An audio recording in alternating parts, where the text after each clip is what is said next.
मेरी स्क्रीन दिख रहा है सबको?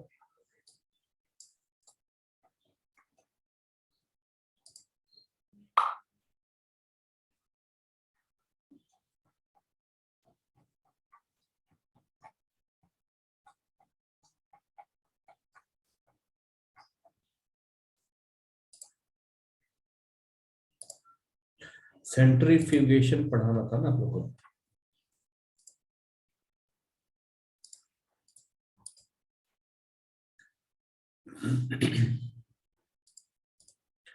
देखिए मैंने लास्ट टाइम ये स्टार्ट करने वाला था ये, ठीक है, ये आज स्टार्ट करेंगे।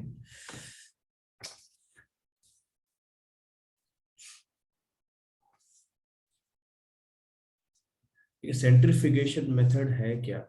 तो इस जगह पे आपको ये ट्यूब दिख रहा है।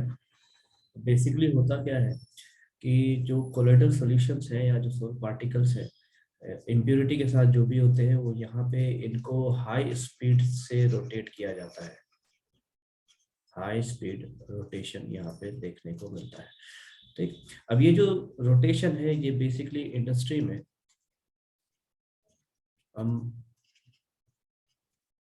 मिल्क फैक्ट्री में देखते हैं। इसके अलावा और भी सारे इंडस्ट्री होते हैं।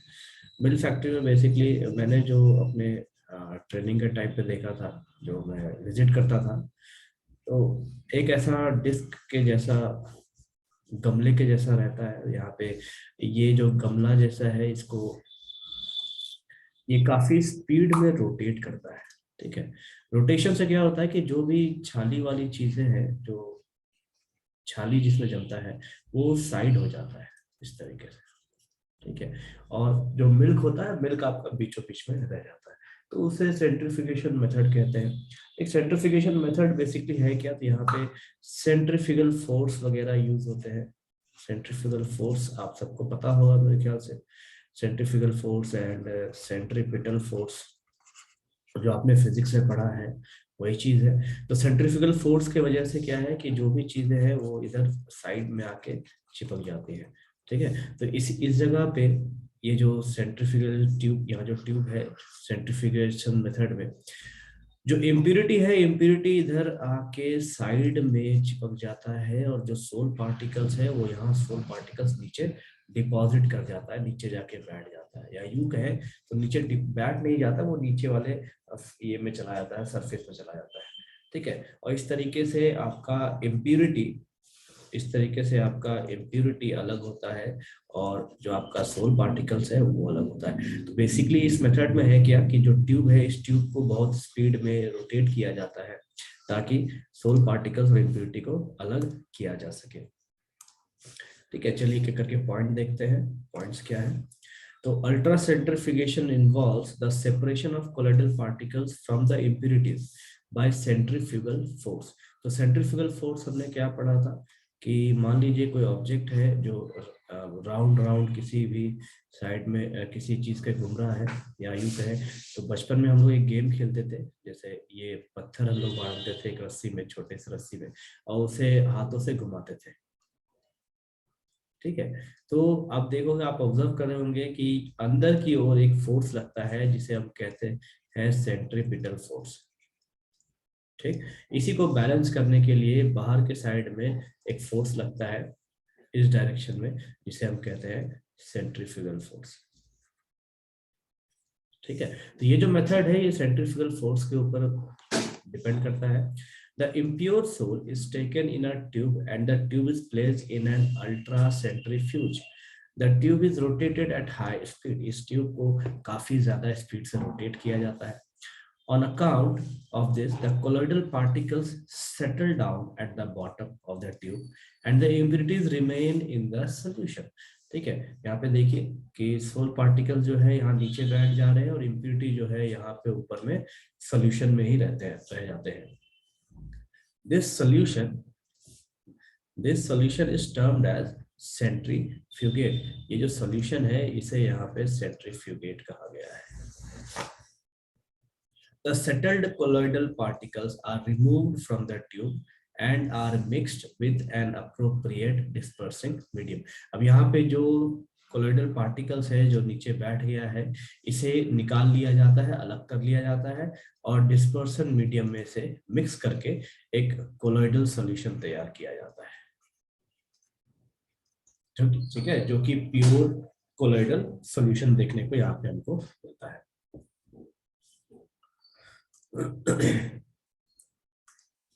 देन देखो ये आपके बोर्ड का टॉपिक नहीं है, ध्यान रहे, कल भी मैंने कहा था ये आपके बोर्ड का टॉपिक नहीं है, ठीक है, बोर्ड में इससे कुछ भी नहीं पूछने वाला। द नेक्स्ट है इंपॉर्टेंट पॉइंट्स है यहाँ कुछ, ये काफी इंपॉर्टेंट है आपके ऑब्जेक्टिव पॉइंट ऑफ व्यू से, क्योंकि इसके ऊपर क्वेश्चंस आता है। जैसे first point, sol solution of antimony is used in curing kala-azar black fever. ठीक, ब्लैक फीवर को ठीक करने के लिए एंटीमनी का सोल यूज किया जाता है।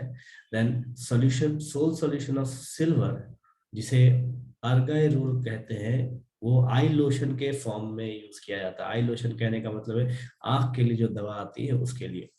Then sol solution of sulphur, इसे स्किन डिजीज को ठीक करने के काम में आता है, जो स्किन की बीमारियां होती है उसको ठीक करने के काम में आता है। Sol solution of graphite is called aquadag. ठीक है, ग्रेफाइट का जो सोल सॉल्यूशन है उसे एक्वाडैग के नाम से बुलाते हैं। Aquadag is water based colloidal graphite coating commonly used in cathode ray tubes। हमने एटॉमिक स्ट्रक्चर में कैथोड रे ट्यूब पढ़ा था,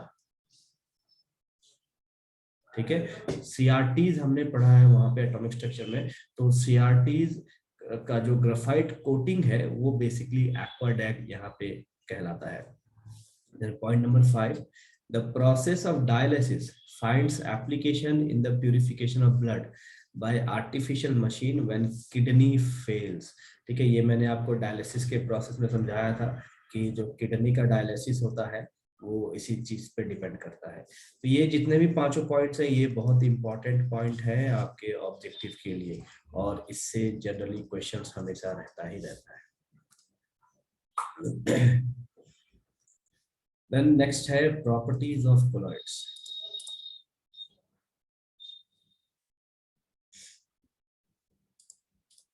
देखिए सबसे पहला है हेट्रोजीनियस नेचर। तो हेट्रोजीनियस नेचर हम शुरू से पढ़ते आ रहे हैं। कोलॉइड्स जो है उनका जो फेज है वो phase greater than equal to 2 होना चाहिए। अगर phase greater than equal to 2 है तो उसे हम हेट्रोजीनियस नेचर कहेंगे। क्यों कहेंगे? क्योंकि यहाँ पे जो साइज ऑफ सोल है ये बेसिकली बड़ा होता है किससे? साइज ऑफ ट्रू सॉल्यूशन के सॉल्यूट से, ट्रू सॉल्यूशन के सॉल्यूट से। ठीक है, तो इसकी वजह से ये दो फेजेस को दिखलाता है, एक तो डिस्पर्स फेज और एक डिस्पर्सन मीडियम, जिसकी वजह से हम इसे क्या कहते हैं? हेट्रोजीनियस नेचर का कहते हैं। उसके बाद point number 2, non settling nature. Non settling nature जो है ये बेसिकली ग्रेविटी को रिप्रेजेंट करता है। ग्रेविटी कहने का मतलब है कि नॉट अफेक्टेड, ठीक है, नॉट अफेक्टेड बाय ग्रेविटी। ठीक, नॉट अफेक्टेड बाय ग्रेविटी का मतलब क्या है कि मान लीजिए हमने एक गिलास लिया है और गिलास में हम क्या करते हैं? पानी डाल देते हैं, इसके ऊपर हम क्या करेंगे? चॉक का पाउडर डाल देंगे। अब चॉक का पाउडर क्या होना चाहिए कि सपोज कीजिए आफ्टर 10 मिनट, 10 मिनट के बाद क्या हो जाएगा कि ये जो चॉक का पाउडर है ये इस जगह पे चॉक का पाउडर आपका यहाँ पे नीचे जाके बैठ जाएगा। Chalk powder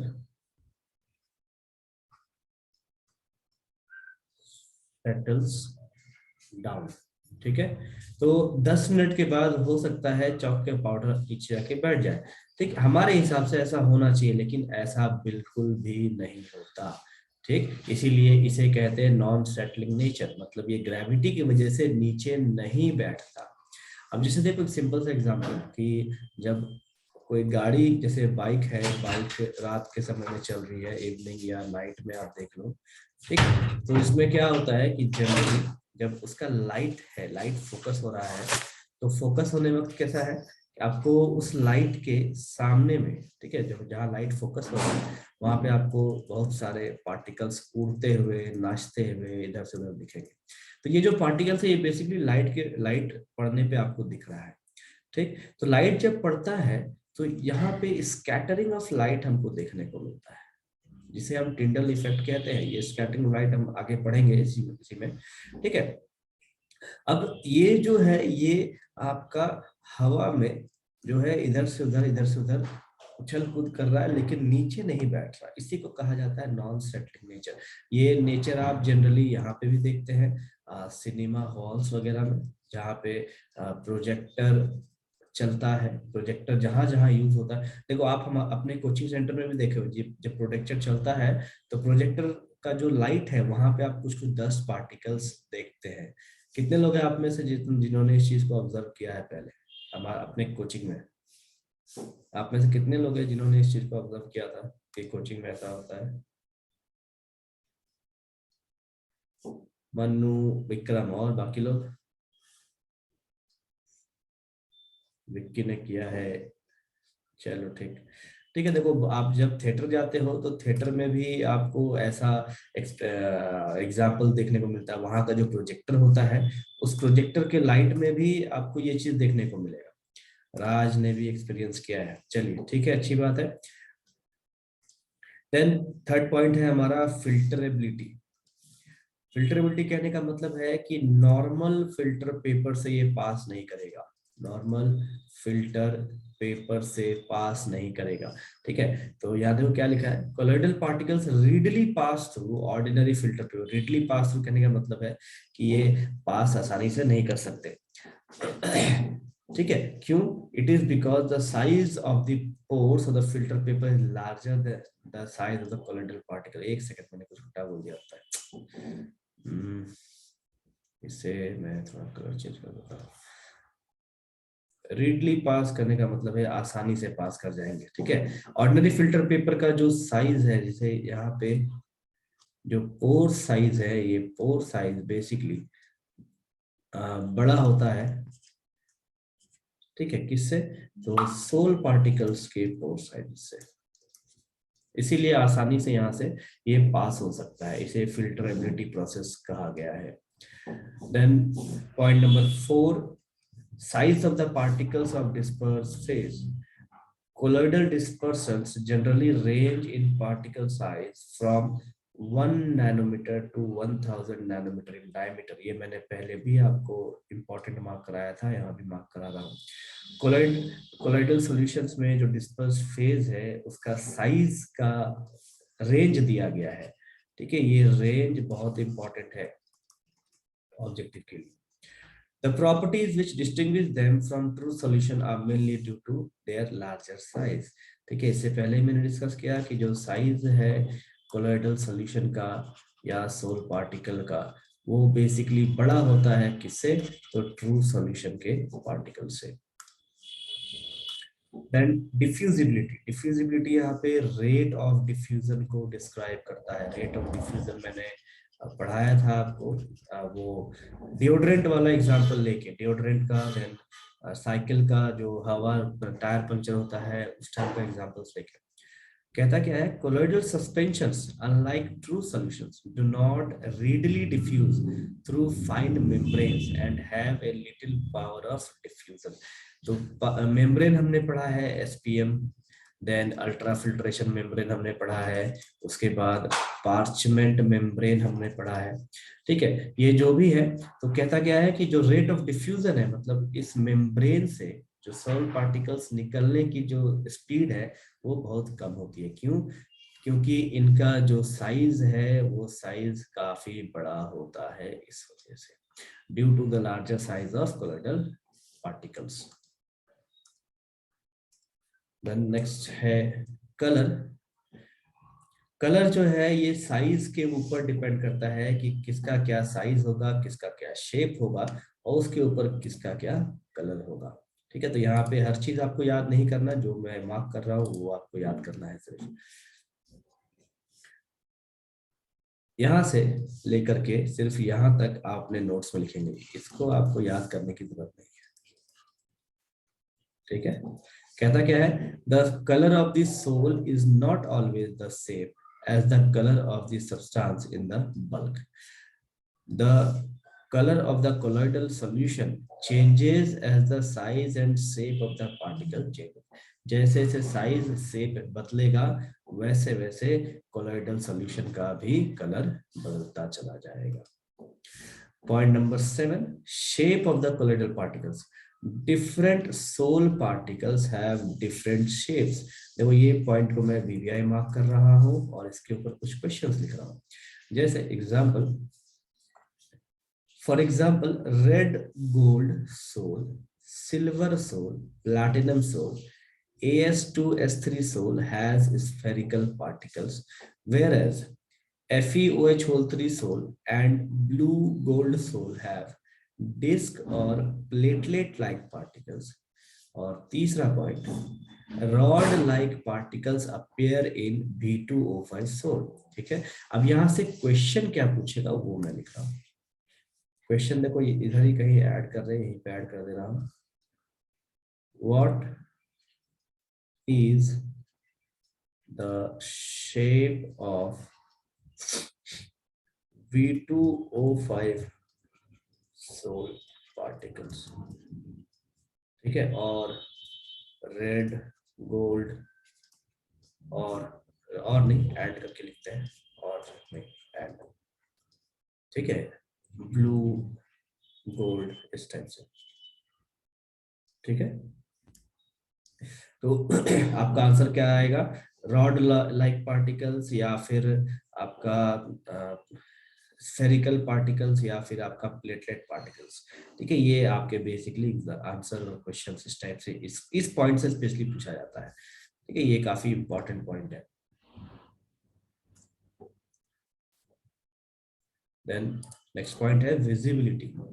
Most of the sols appear to be true solutions with a naked eye, but the colloidal particles can be seen through an ultra microscope.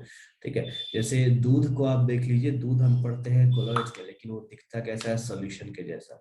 ठीक है, अगर हम सीधा अपने आंखों से देखें तो हमें सॉल्यूशन दिखेगा, लेकिन एक्चुअल में कैसा है वो, तो वो है आपका कोलॉइडल सॉल्यूशन या कोलॉइडल स्टेट कह लीजिए. देन नेक्स्ट है कॉलिगेटिव प्रॉपर्टीज. ठीक है, the colligative properties which includes osmotic pressure, elevation in boiling point, depression in freezing point, lowering in vapor pressure are always lesser in value than the true solution. ठीक है, हमने जो true solution Raoult's law form में देखा था, जो भी हमने कॉलिगेटिव प्रॉपर्टीज देखा है, यहाँ पे कॉलिगेटिव प्रॉपर्टीज उन सब से हमेशा कम रहेगा. क्यों कम रहेगा, क्योंकि यहाँ पे थाउजेंड्स ऑफ मॉलिक्यूल्स जो है, या यूं कहें छोटे छोटे मॉलिक्यूल्स मिलके एक बड़ा सा मॉलिक्यूल बनाते हैं, और जिसके वजह से सोल पार्टिकल्स का साइज बढ़ जाता है. ठीक है, मैंने आपको डिफरेंसेस में बताया था कि फर्क क्या है. एक मिनट में वापस से दिखा देता हूँ. जब हमने डिफरेंसेस को देखा था तो वहां क्या देखा था कि छोटे छोटे पार्टिकल्स मिला के बड़ा पार्टिकल्स क्रिएट करते हैं. ठीक है, तो इसकी वजह से क्या होता है कि जो भी कॉलिगेटिव प्रॉपर्टी है ये सब के सब आपको कम देखने को मिलते हैं. ठीक है, this is due to the fact that there exists a aggregate of thousands of molecules of high molecular weight and the number of particles being lower than true solutions. True solution से यहाँ पे कम particles होते हैं और काफी बड़े बड़े होते हैं, इस वजह से कॉलिगेटिव प्रॉपर्टीज हमको कम देखने को मिलता है. देन नेक्स्ट है ऑप्टिकल प्रॉपर्टीज, जिसे टिंडल इफेक्ट कहते हैं. तो टिंडल इफेक्ट, हम सीधा ड्राइंग के ऊपर आते हैं, ड्राइंग में समझना ज्यादा आसान है. देखिए इस जगह पे ये आपको एक जंगल का सीन दिखाया गया है. ठीक है, जंगल के सीन में देखो क्या है कि कुछ लाइट है जो पेड़ के बीचों बीच से निकल के आ रहा है. ठीक है, अब इस लाइट्स में हमको क्या देखने को मिलता है, डस्ट पार्टिकल्स, और ये बनाते हैं फॉग. ठीक है, फॉग कह लीजिए, मिस्ट या ये सब कह लीजिए. ये एग्जाम्पल हम सिनेमा हॉल्स में भी देखते हैं, सिनेमा हॉल में भी देखते हैं, उसके बाद अपने घर के वेंटिलेटर में देखते हैं. ठीक है, इसको मैं हाउस वेंटिलेशन में देख सकते हैं. ठीक है, अब टिंडल इफेक्ट जो टिंडल है उन्होंने क्या एक्सप्लेन किया था, उन्होंने क्या कहा था कि अगर कोई लाइट सोर्स, ये लाइट सोर्स है, जब ये किसी लेंस से पास हो रहा है, ठीक है, ये बेसिकली एक्सपेरिमेंट है, ठीक है। हम जनरली देखो, आपका जो सिनेमा हॉल है, जो प्रोजेक्टर है वहां पे, वो प्रोजेक्टर पे एक लेंस लगा होता है। हमारे कोचिंग सेंटर में भी जो प्रोजेक्टर है वहां पे भी लेंस लगा हुआ है सामने में। जब ये लाइट सोर्स उस लेंस से पास होता है तो ये एक टाइप का कोन बनाता है जिसे हम कहते हैं टिंडल कोन, उसे थीटा से डिनोट किया जा सकता है, ठीक है। जब ये लाइट पास करता है कोलॉइडल सॉल्यूशन से, तो लाइट क्या होता है कि जितने भी आपके सोल पार्टिकल्स हैं उनसे टकराने के बाद ये स्कैटर करता है हर एक डायरेक्शन में, ठीक है, हर डायरेक्शन में ये स्कैटर करता है। और इसी चीज को टिंडल इफेक्ट कहा गया है, जिसे हम स्कैटरिंग ऑफ लाइट भी कह सकते हैं। इसे ऑब्जर्व किया गया था अंडर माइक्रोस्कोप और पहली बार टिंडल ने ऑब्जर्व किया था। चलिए देखते हैं क्या है। The Tyndall effect is due to scattering of light by the colloidal particles। यहाँ पे देखो हमको scattering of light देखने को मिल रहा है। Then the colloidal particles first absorb light and then a part of the absorbed light is scattered from the surface of the colloidal particles। ठीक है, पहले यहाँ पे देखो क्या है कि लाइट का एब्जॉर्प्शन होता है, लाइट ये पहले एब्जॉर्ब करेगा और एब्जॉर्ब करने के बाद ये करता है लाइट को अपने अंदर से निकालता है, जिसके वजह से हमको यहाँ पे स्कैटरिंग ऑफ लाइट देखने को मिलता है। The bright cone of light is called Tyndall cone as shown in figure। तो यहाँ पे जो ब्राइट कोन है इसे हम टिंडल कोन कहते हैं।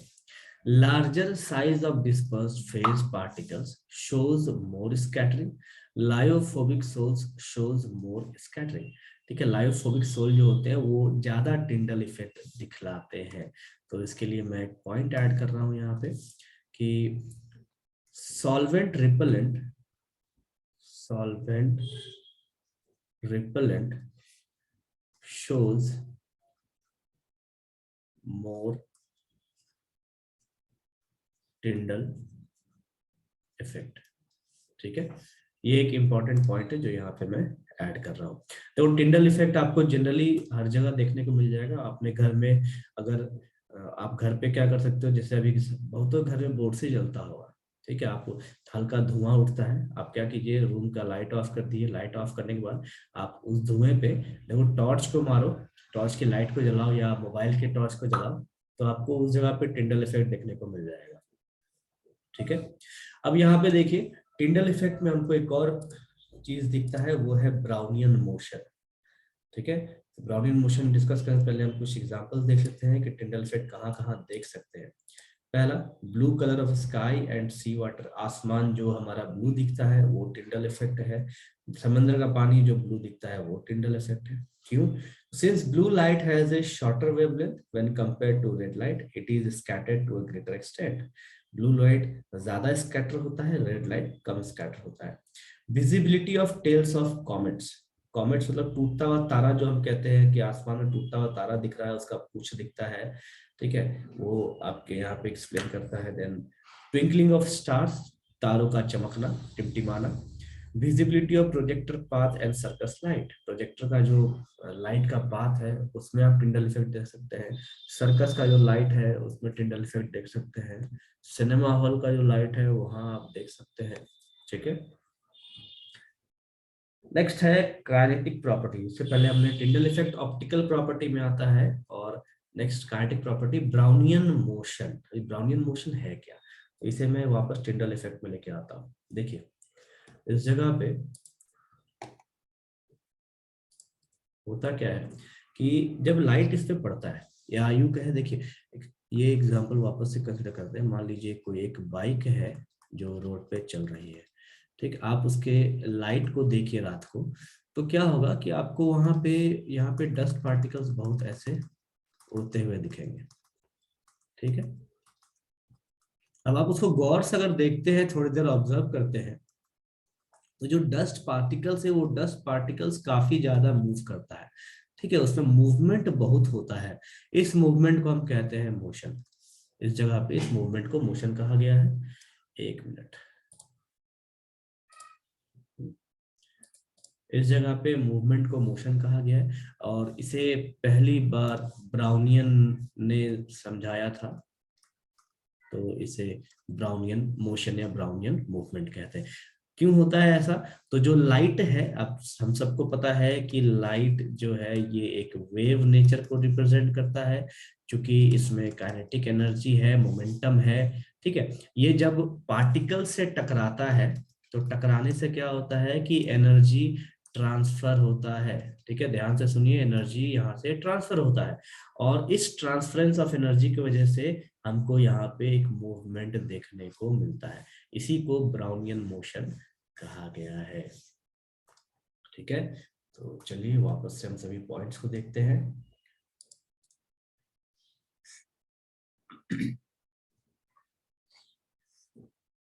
When colloidal particles are viewed under a strong microscope, the colloidal particles appear to be in a zigzag motion. देखो यहाँ पे zigzag motion का जिक्र है, ये वर्ड याद रखेंगे, ऑब्जेक्टिव में पूछता है कि Brownian motion does which type of motion, ठीक है, या in Brownian movement which type of motion is observed। मैं यहाँ क्वेश्चन लिख दे रहा हूँ, अपने नोट्स में ऐड कर लेंगे।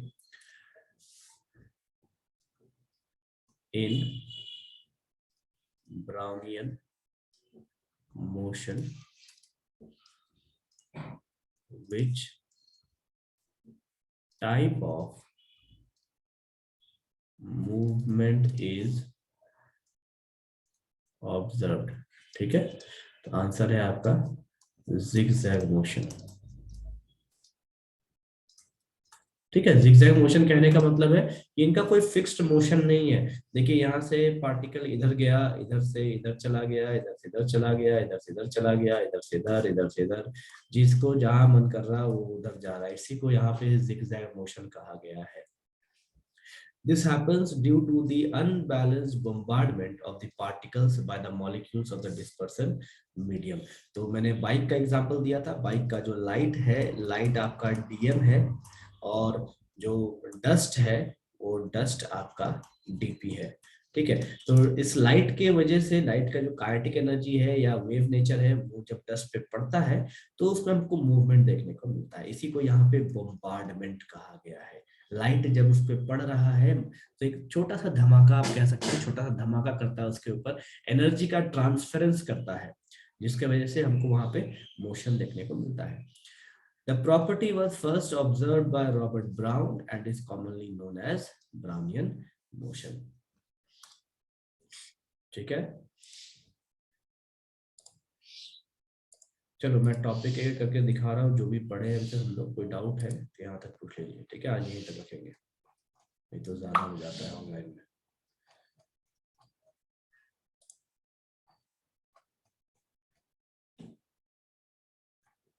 इसके ऊपर गए थे क्या यहाँ? चलिए एक करके देखते चले जाइए।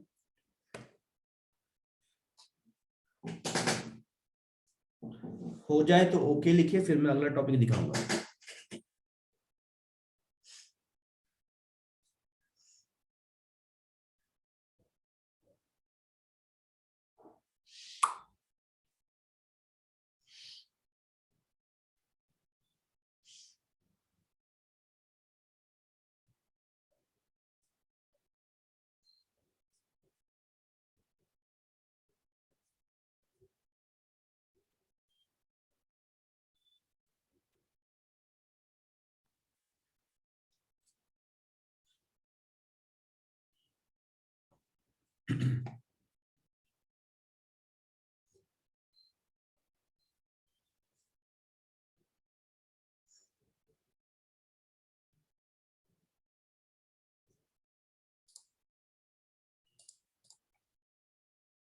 चलिए आप इसको देखिए।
आगे चले टिंडल इफेक्ट का ड्राइंग में।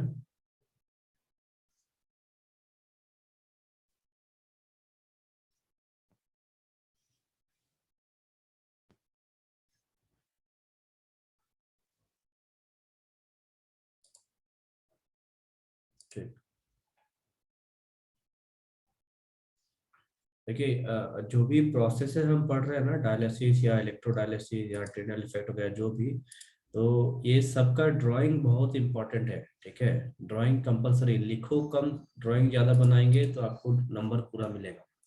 देखिए यहाँ पे ये जो माइक्रोस्कोप है, माइक्रोस्कोप जरूरी नहीं कि आप ऐसा बना सकते हैं। ठीक है, यहाँ पे आप एरो दिखा के लिख सकते हो कि ये माइक्रोस्कोप है। आप ड्राइंग जब बनाएंगे एग्जाम में तो आप ऐसा भी लिख सकते हैं, और यहाँ पे आप आंख बना देंगे। ठीक है, इस तरीके से तो ये हो जाएगा। या फिर आप इतना अगर नहीं भी करना चाहे तो एक एरो दिखाइए और दिखा के आप यहाँ पे ऑब्जर्वर लिख सकते हैं। ठीक है, ये भी तरीका है ड्राइंग्स को रिप्रेजेंट करने का। बाकी ये सब जैसा है ये आपको एग्जाम में वैसा बनाना पड़ेगा, लेकिन ड्राइंग कंपलसरी है।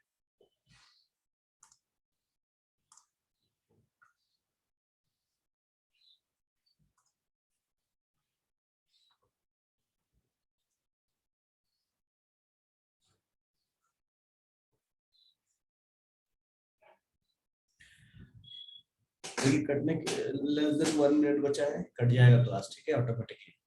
तो आप इसे पढ़िए और जो भी डाउट होता है आप नेक्स्ट क्लास में पूछ लेंगे।